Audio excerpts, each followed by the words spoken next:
Hi, I'm Danny Black, and welcome to the At Sportsball podcast. On this podcast, I will be talking sports cards, collectibles, memorabilia. I'll be interviewing hobby guests. I will be talking about my own thoughts. I'll cover regular sports that relate to the hobby. That's the fun part. More importantly, I want you along for the ride. So click like and follow for more content, and I hope you enjoy the episode. Well, hello. Welcome back to another episode of Sports Vault. I'm still Danny Black, and I'm joined by my cousin Oz, the People's Mailman. How you doing, Oz? I'm doing good, Danny. Cousin Danny in the house, man. This is exciting, brother. I'm This really is. excited to be on the Sports Vault program here.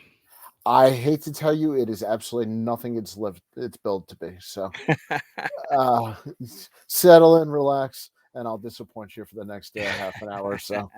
We, we can have a Now you know what it's like being married to me. yeah.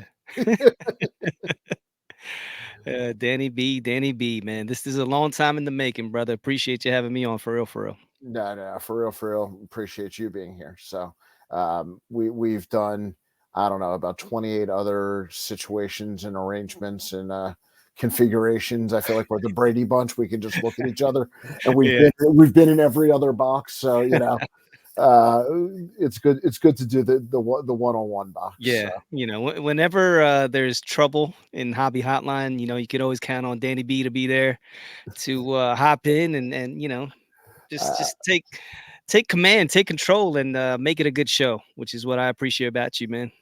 Total well, professional. I appreciate that, and your check is in the mail. So, one of the reasons we're having fun and goofing off a little bit, if you guys can't tell, is we've met before. We know each other a little bit. Proud to call you a hobby friend, and this is kind of marking a little bit of an anniversary, if I can be a little bit mushy with you. Yeah, this national will be 1 year that we met in person. Mhm. And I think we actually had met beforehand on screen. Yes. So we're really almost within a month or two of almost a year since we met. Yeah. Yeah. So Which is pretty amazing, Danny, because time flies when you're having fun. And with this hobby, it's like almost like dog years. It goes like that. And I can remember just being at the national, we were just talking about it, and everybody, like we said, the cards were great, people were great, but Atlantic City, not so much. I didn't mind it. I knew what to expect, but a lot of people came there and they were like, "What the hell is this?" And so it's just funny, and I just can remember it like it was yesterday. well, the funny thing is, it's the only national my family's ever come with me. And I feel like I set such a low bar. Like, oh no, please don't judge it. The national on Were, Atlantic were they City. were they let down? They were very let down. My kids are like, this is what you're excited to go on, well, it's work for daddy, son. You know, but yeah, no, that didn't play. So I'm looking forward to Chicago. I'll be driving out there. Nice. Are the cousins heading out? Yes, yes, we'll be there Thursday to Sunday. Okay, and I think you guys got some stuff we're going to talk about later, but Yep. we got all sorts of excitement. So let's take a step back for you. Okay. I've referenced Cousins Collectibles. Talk to me with due respect to our friend and cousin Tony. Give a little history on you guys, your show, and lead us kind of, I guess, maybe right up until last year. hmm Well, it's real simple. Pandemic for a lot of people got them back into the hobby. Same for myself. I collected when I was younger, stopped in high school pretty much, and left my cards to the side. I'm 47 years old, so not a young buck. Got a little age on me, and like I said, with the pandemic coming around, looking for something to do.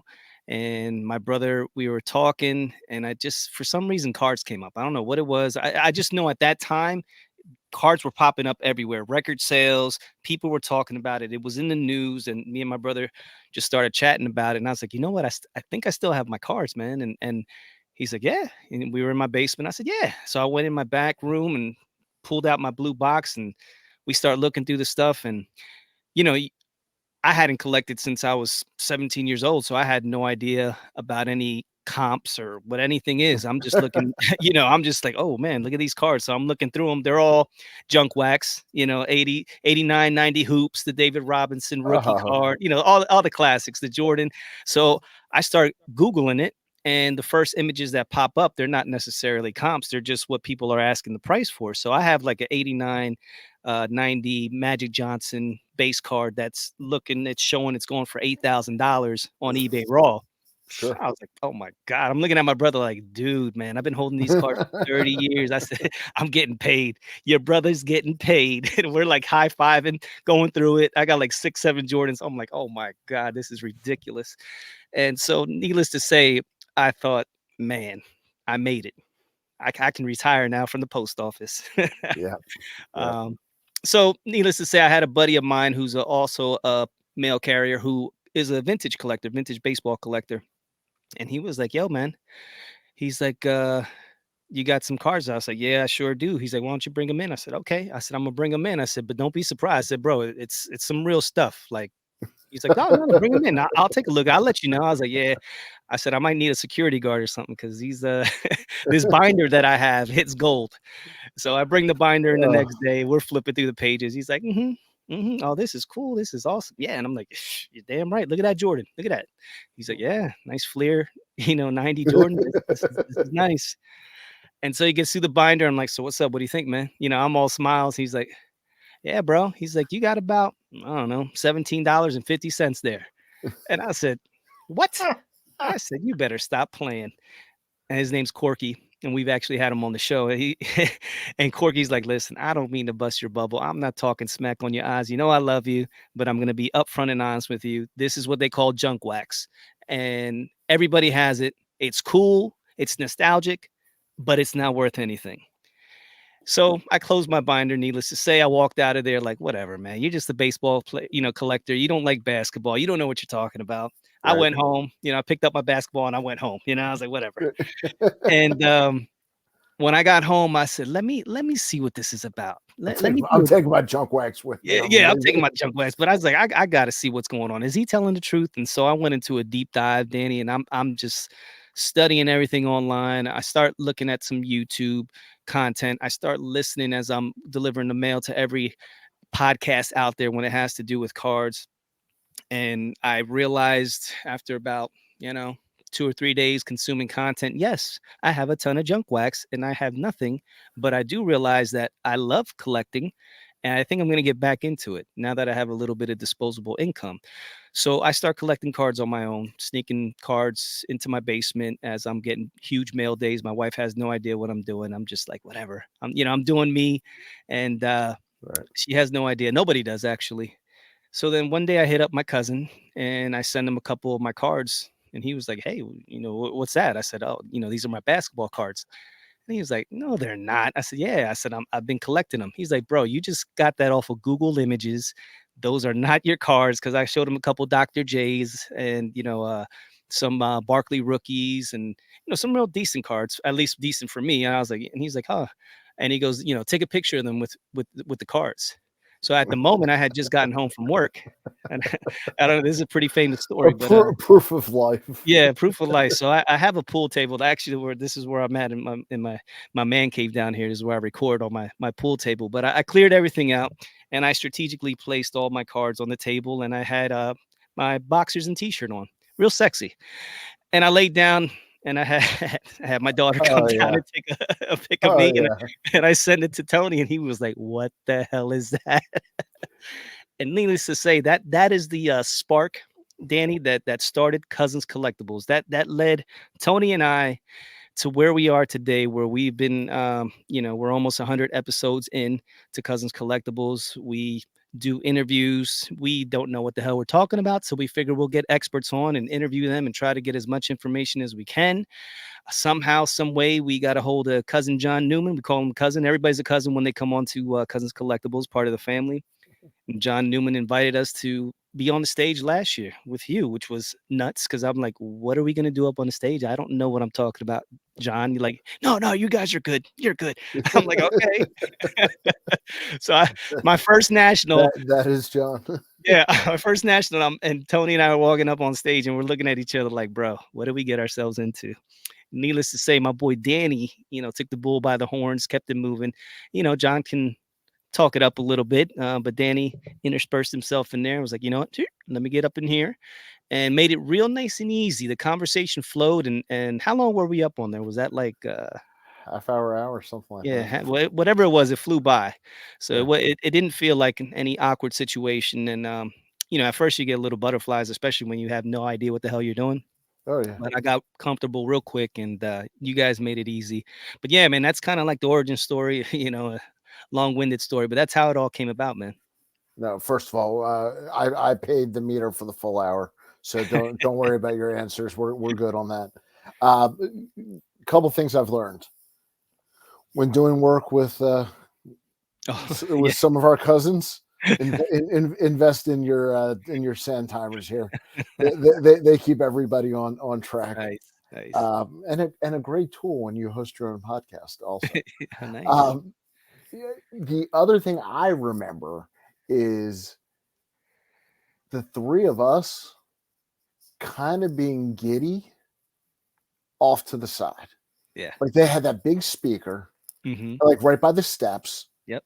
And I'd like to say it was this glamorous area. It was literally behind a speaker, but it's right where you went up on the stage and like just chilling, like getting ready to go up there, and that was a very cool feeling. Yeah. Yeah. It was. It was. Yeah. Like I said, for our first time, that kind of set the bar.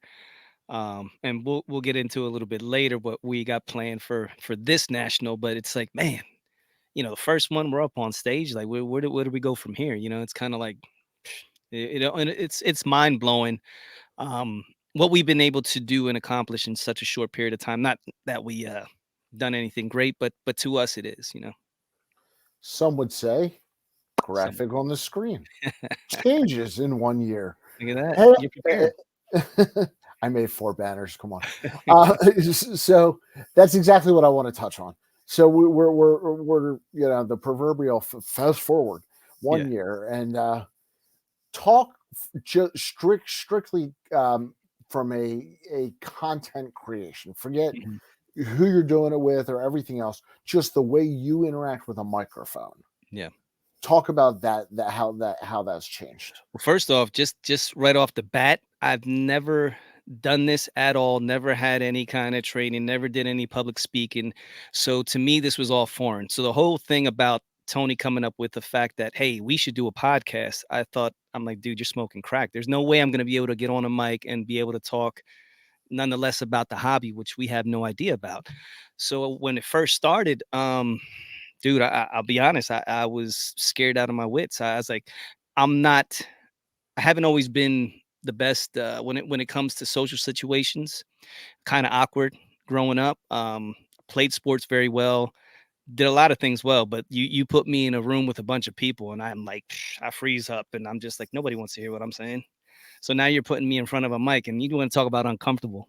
But Tony's like, you got this, bro. I'm gonna make you into a star. Don't worry. And I'm like, yeah, okay. Tony, we just started talking, and it just felt like, we would text all day long. So all we did was really pretty much just take what we were texting and put it onto the mic. So when the mic turned on, boom, it was like kind of like a switch. It felt comfortable, felt easy. And the thing that really, I think that helped me along was that I was passionate about what we were talking about. So when you're passionate about something, you're able to articulate and talk about it, and it comes across. When somebody's phony. But when we started talking, and it was just like, man, and especially at that time when the hobby was just off the hook, crazy. There was things flying for record prices, and you would buy something on a Monday, and by Friday it was doubling in price because they had a 30-point game or a couple nice dunks in basketball or whatever it was. So it was just like, man, exciting. Everybody was hyped up, and all the podcasts you're listening to. So just my content creation, it went from that excitement and learning how to get on the mic, and we really prepared, and we figured out, we planned out our first 10 episodes, how we're going to do it. We came up with topics, and that really, that ran out real quick. So it's like, okay, so what are we going to do now? Because we really don't have that background of information. We know about the hobby, but we only know what we're hearing and watching on YouTube. So what can we do? So that's when we were like, well, let's interview some people. Let's get some people on here. Now that takes it to another level. Now you got to learn how to ask people questions, and not just ask them questions, but have conversations. Because when you're if you're doing an interview, you just don't want to be like, okay, here's the question, and you just sit back and then you let that person talk for 95 minutes, and you're like, oh, In the summer of 2019, if you could spend the next 20 minutes describing, yeah, yeah, yeah, no, that you know, sucks. yeah, it does suck. You know what I mean? You want that back and forth. And when you first start, you don't realize that. You have like we first started, Tony was like, "All right, I need you to come up with 10 questions. Come up with 10 questions, and I'll ask five, you ask five, and we'll go from there." And I was like, "All right." So I would, dig deep, depending on who we were interviewing. I would go into their social media. I check out their YouTube. The first thing I would do is like about when you can click on about and you can see what that person puts down for what they want to describe their YouTube. So I was like, okay, I kind of got a little idea what they want to do there. Then the next thing was that let me check if they have an Instagram. Then I start looking at their posts and I go all the way down, and trying to really build a picture of the person, not just regular questions. I really wanted to dive a little bit deeper and get into the psyche of why they are where they are and why they collect how they do. So it wasn't, I think that's kind of like what became our niche. Was we really took it serious. We just didn't turn the mics on and talk a bunch of crap. We really tried to prepare professionally and put out the best show possible, for what we knew. You guys do an incredible job. You're extremely prepared. You come across as very casual, and you hide a lot of your preparedness very well. So, as somebody who has seen behind the screen and seen the wizard, at work a little bit, I will say. What they put out is not is if there's 1 hour on air, there's that much time off air at least. So, Yes. Yes. and people don't always realize that. So, shout out to the work that you guys genuinely do put in. Um, but one of the things and I mean this is a sincere, genuine question, as somebody who I've talked about this in the past, I deal with social anxiety. One of the reasons I've done radio, I do this, it helps me kind of give me a coping in a safe area. Do you find, and whether it's for your own personal social reasons or just doing content in general, feel different when you're working with somebody like Tony that you have that relationship with versus when you're with yourself or with Mhm. somebody else? Is that a totally different dynamic for you? It definitely is. My first time on Hobby Hotline, I believe we weren't prepared. Didn't have, we had a couple topics, but I was very anxious because I had no idea what we were doing. So it's like to me, when I'm doing Cousins Collectibles, Tony's like, have at it. You're in charge. And then when you're done, come to me and then we'll figure it all out. He'll put it together, but I gotta like come up with all, I'm kind of like the brainchild when it comes to questions and things like that.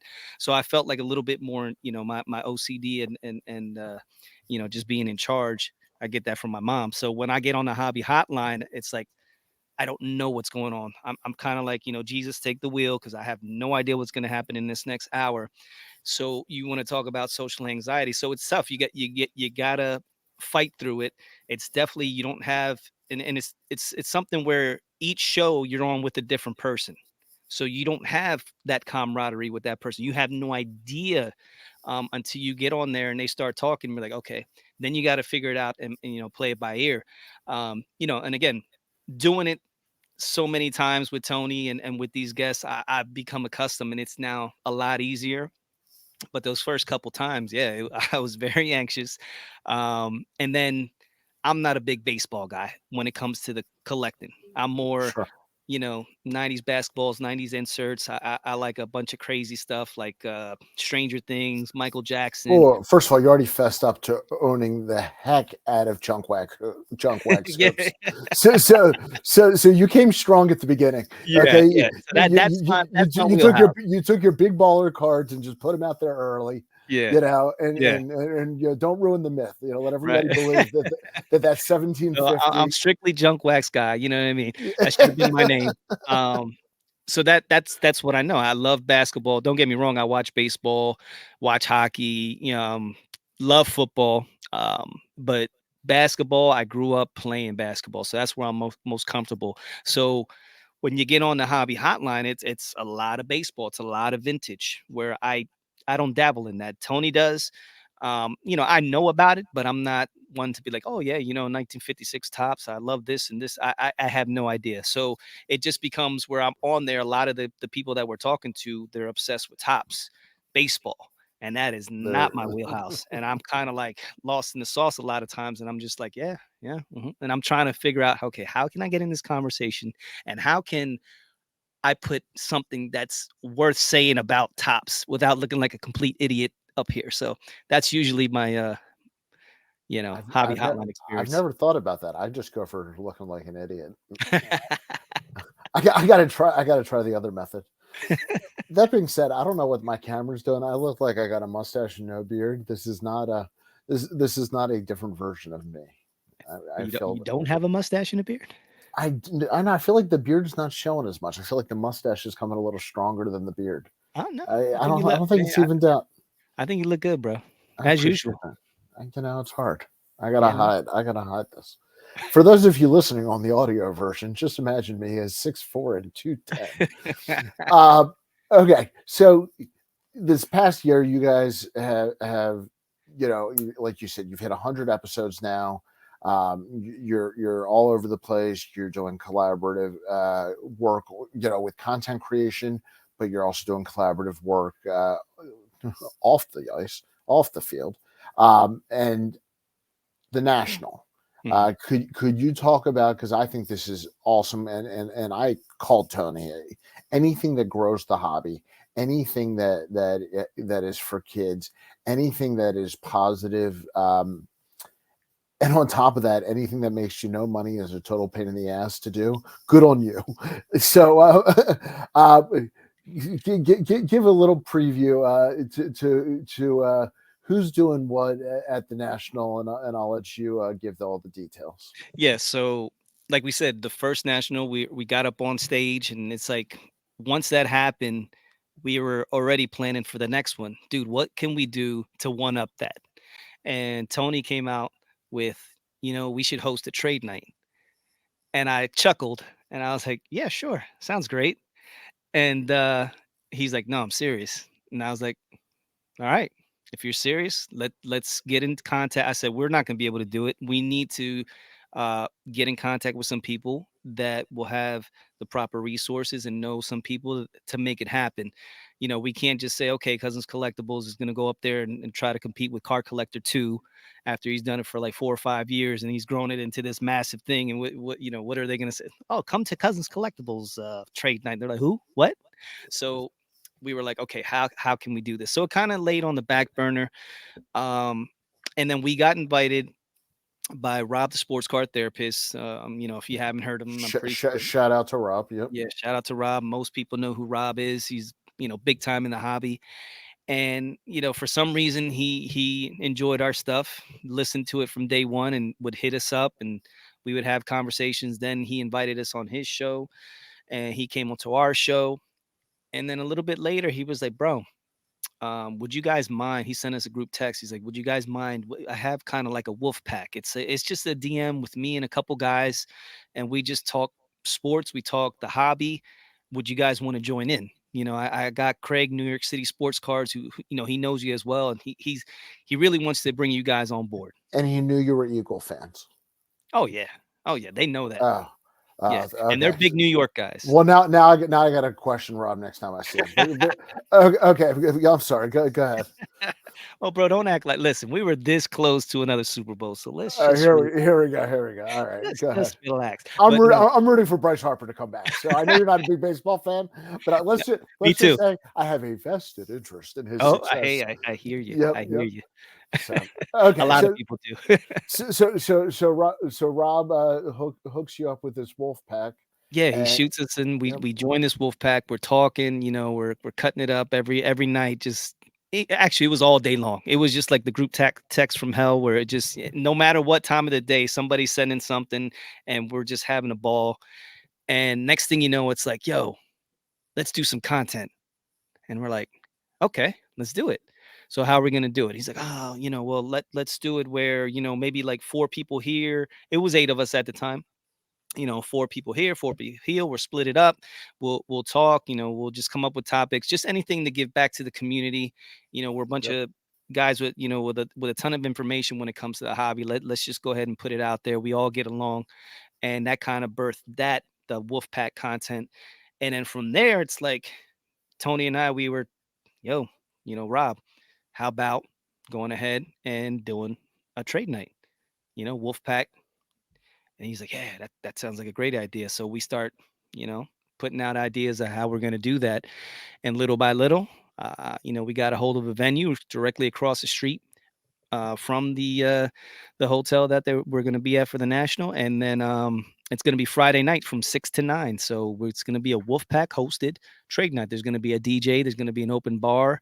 There's going to be tables. There's going to be all kinds of who's who in the hobby there. It's going to be a So good time. I just want to repeat that for people who are listening. Friday night, if you're at the National, 6 to 9, across the street from the convention center, Mhm. and it is open to everybody.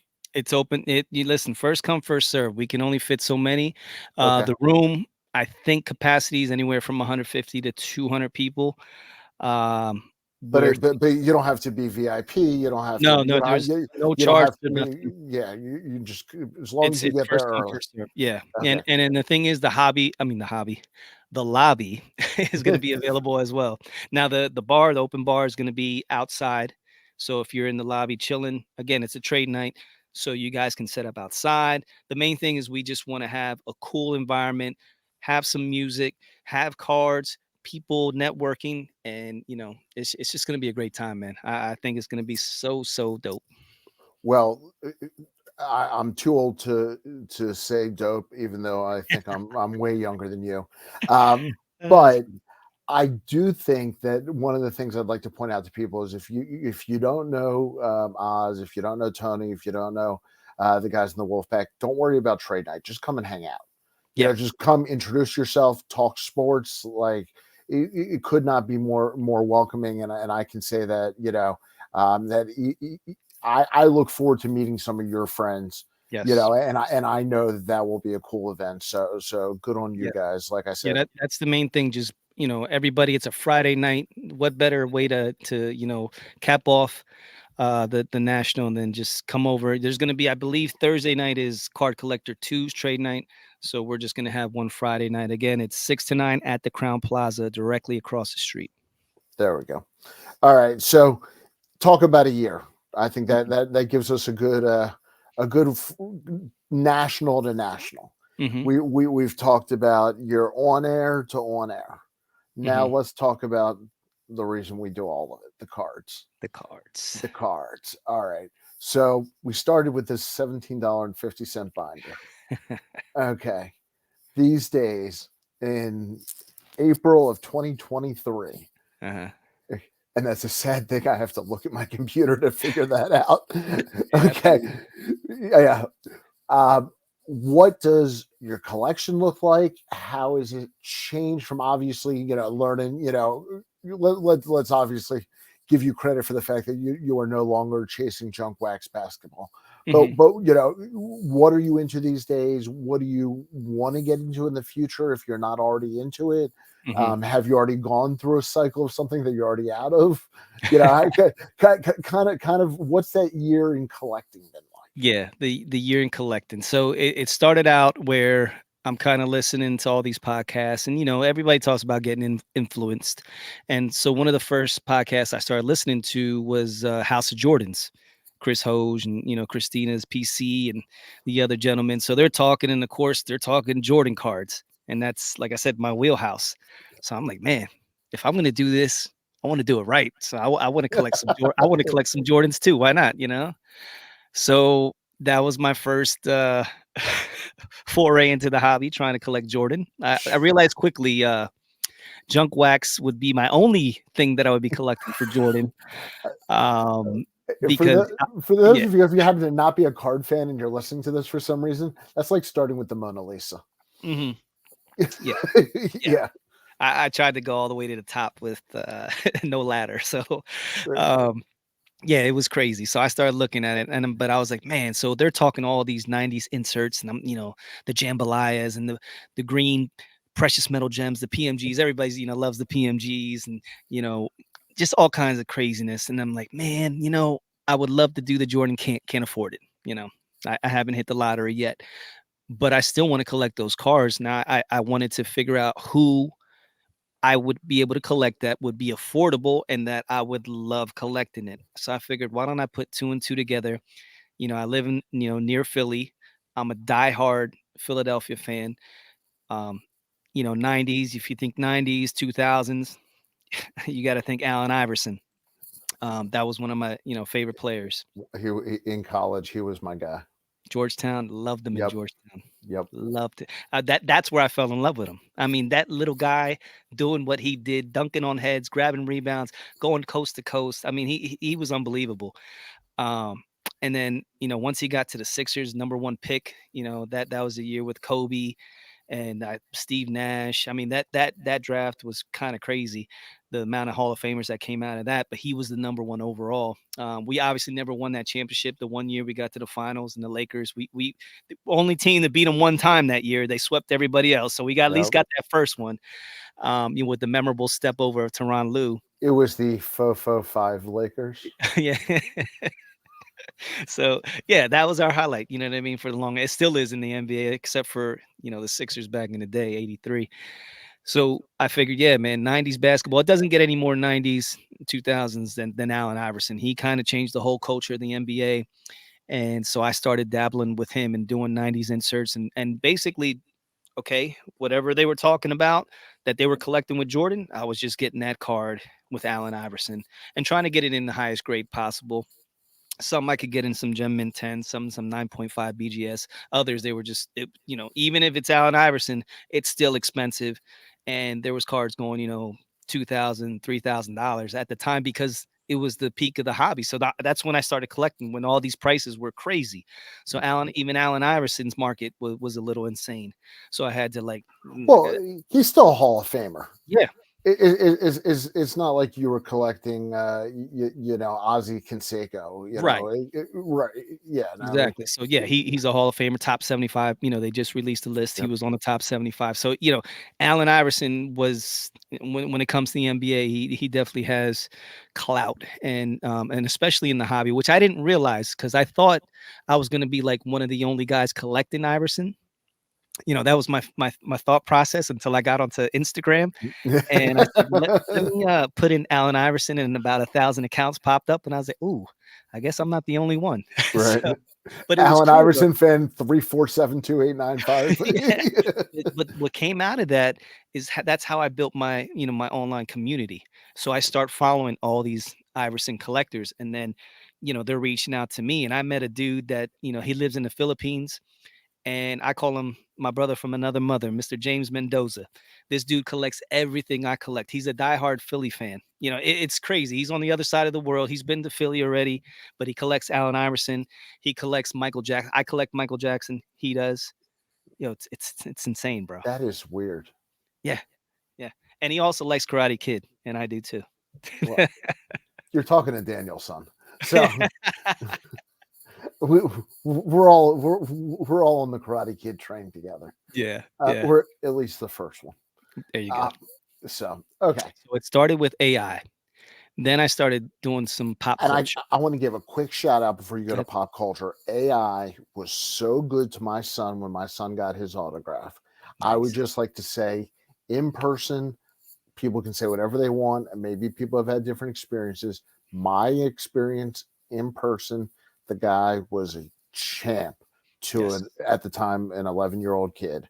And you know what? That's all that matters to that 11-year-old kid. So Yep. shout out to, Yep. to treating the kids right, and Yep. appreciate that always. And I met him at the National, and that was the first time. Got an autograph and a picture with him. And like you said, everybody complained because he wanted to wear a mask, and I came down with COVID right after. The Yeah. match. So everybody was, oh, see, that's why he's a punk. That's why he's this. And literally, I'm standing in line and I have guys dressed in Cowboys gear talking smack on Allen Iverson because they're going to go see Drew Pearson, and they're talking smack. Oh, look at AI with that damn mask on. Are you serious? That's. And Yep. I'm just like looking at them like, yo, don't disrespect my boy, yo. Yeah, and meanwhile, half that room got COVID after the Yeah, that's what show. I mean. Like, okay, Right. y'all talking all that, but he did it for a reason. All right. So then you decide, or you found out, you learned there's a world beyond sports cards, Hmm. and that I know for you has kind of been like some rocket fuel in the jets. So Yes. talk to me about your non-sports So cards. then I'm a huge Stranger Things, fan. I watched Stranger Things from the very beginning. There's been 4 seasons. The fifth and final season's coming up, and it's something that I share with my daughter, my 11-year-old daughter. And so there was just one thing, like you said, I kind of figured out, damn, I didn't know they had Stranger Things cards. So I start looking, and next thing you know, I start collecting them. And then when we got to the national, they had the vending machine. It was a big to do. They had a big screen. I mean, that's like the first, once you walked in, you saw this huge Stranger Things vending machine with vines coming out of it. They made it look real cool, and then this huge, big screen. I was like, wow, what is this? And then they're giving away, you had to get in line and you can only pick one pack, and they had 11 redemption cards, so you had the ability to get one of the new hobby boxes that were coming out for Stranger Things. So they only had 11 redemption cards, but you had to be in line either at 9:30 in the morning or at 3 o'clock in the afternoon, and those lines filled up quickly. Next thing you know, I'm spending my entire national in these lines. I was about to say you didn't know the national was all about how to get swag strategically all over the building all day. That's really what the national is. Yeah, yeah. Yeah. But my swag was literally staying in these lines because it was insane the amount of people that were trying to get these the redemption cards. And the very last day, it was actually Sunday morning. There was still 7 redemption cards left.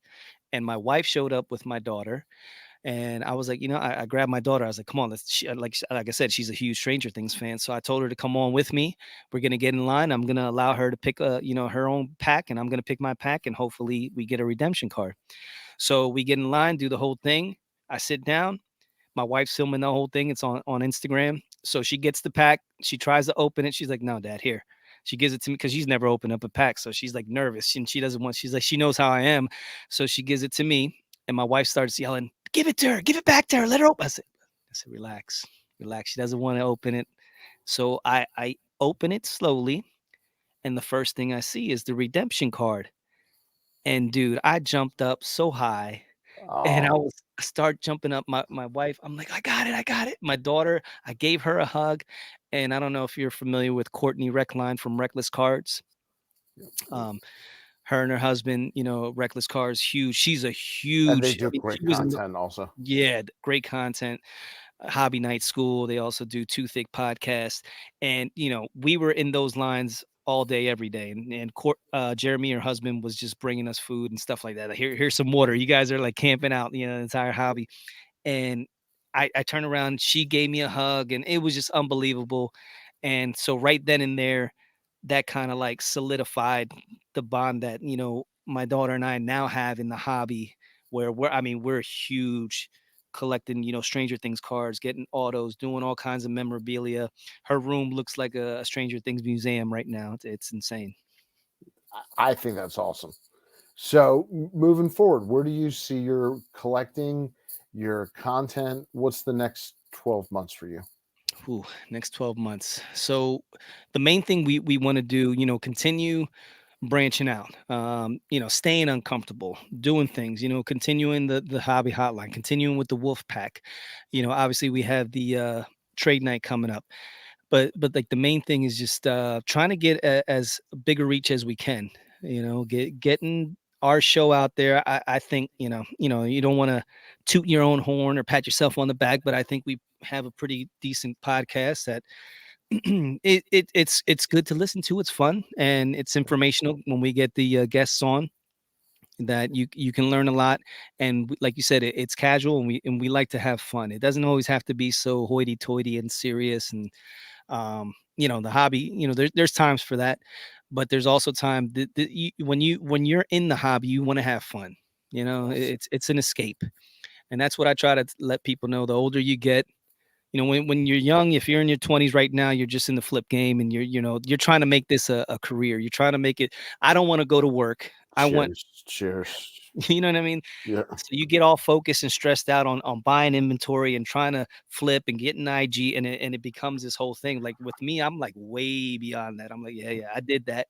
Been there, done that, tried everything to become a millionaire overnight. Didn't happen. So now it's just I'm cool. I'm a mailman. I make a decent amount of money. I got my house, and now it's just about I got a real hobby. Yeah. And a hobby that, if I can say, has enough different sides to it that Hmm. you can evolve and change within the hobby and Yeah, and grow, or retreat back into something you collected 10 years ago or 20 yeah, years ago. yeah. And I just love that it offers you all that variety. Yeah, and that is so true, Danny. Like, dude, if you were here right now and you seen the amount of crap that I have surrounding me, like you can see a little bit of it, but over this way, it's all toys. Like I'm a huge Masters of the Universe He-Man. That was my my jam back in the day. You can send me a Shira anytime you want. Shira, I got a ton of Shiras. I bet you Uh, do. yeah, love me some Shira. Yeah, dude, it's insane, and that's the catalyst for that. My cousin, he, I got a big collection. His thing dwarfs mine. I mean, the way I'm into cars is the way he's into toys, and he has his own podcast that he's doing now because I kind of inspired him. Cousin Tony and I. So it's just funny how these little seeds have just grown into this big freaking forest of hobby goodness is what it is. It really is. And it is, if you and I tell people this all the time, you know, some people say the hobby is the people. The hobby is the right people. Yeah, And there's a lot of right people out there. exactly. And you know what? Go find them. If you're into Stranger Things, if you're into vintage baseball, if you're into 90s basketball, it doesn't matter. Mhm. It just doesn't. It doesn't. Go find your group, go find your niche, go find your chat group, whatever it is. The hobby has a place for you. Yeah. You Um, know, yeah. I'm just saying you have right there the PC evolution and exactly what you're talking about. Because when you get back into it or you're new to it, you really don't have an idea of what's gonna be good for you and what you really wanna collect. And, we always talk you always hear collect what you like, collect what you love. But you really don't know until you start putting real money into stuff. You could easily start listening to some stuff or you just think, okay, I want to get rich off of this, so you start going down a path trying to figure out what's the best way. Okay, I want to get a Mickey Mantle. Let me see if I can get a 52 Mantle and do something like that. And it's you never, you're 25 years old, you never watched baseball, you don't really know who Mickey Mantle is, but you know that everybody wants that card. So you purchase it, you go all out, you take out you know, a big loan and you buy a Mickey Mantle and now you have it, but you're not in love with it. So then you're like, okay, this didn't really do it for me. And the next thing you're out the hobby. But once you figure out your lane, and that's the thing with doing the way we did and starting the podcast and starting to talk to everybody, it's almost like through osmosis. We're learning it all from the vintage and then going on up through the ages into the 80s, the 90s, 2000, whether it's in basketball, baseball, football, is an up and coming sport. I still think that has a ton of growth in it. It's all about quarterbacks now, but I think eventually we're going to get past that, and we're position players, running backs, wide receivers. One day you and I are going to do an hour just on that. Yeah, You and I think are 100% simpatico on this, and I know it's come up on other shows. yeah. So thank you for mentioning it again. I know it's silly, but yes. No, but I love Tony and I, man. We could talk football for like ever, and then it just dude, that we talk about baseball being America's pastime, but right now football is America's pastime. I think it's taken over that, and I don't see the hobby making that transition to it just yet. It's like in its infancy stages, and it's all about either the goats, whether it's Tom Brady and everybody else, or it's we're putting thousands and thousands and dollars into unproven prospects and hoping to hit a big one with that. And it's like there's more to football than a quarterback. I just bought a $10,000 Brock Purdy 1 of 1. Are you saying that was wrong? Good luck. You know, somewhere there's somebody listening to this going, shit. That was like when the kid pulled the was it a 1-on-1 Mac Jones out of Black Prism? It was a Black Prism. And he was like, "This is $100,000 card. This is 100." And he's shouting it to his dad. And I'm watching the thing on Instagram. I'm like, "Well, where did you get that from? Why is that $100,000 card?" And he sold it for 100,000 because that was at the peak of Mac Jones mania. And the guy that bought that, ooh, I feel sorry for you, bro. I feel sorry for a lot of people over the last couple of years, if I'm going to be honest with you. There's been a lot of hobby mistakes. There's if you know Jeff Foxworthy, you might be a redneck. Yeah. You might have hobby FOMO if you own Bowl. You know, like I feel like we should have a list of players. If you own them, then you suffer from hobby FOMO. Zion Williams. right. If you have a fourth year base Zion ranked at HGA right now. Yeah.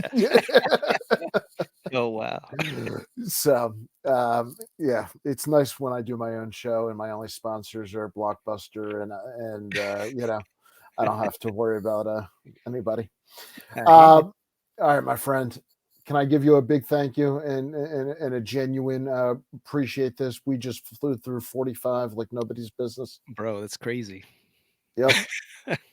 How's that for a little bit of fun?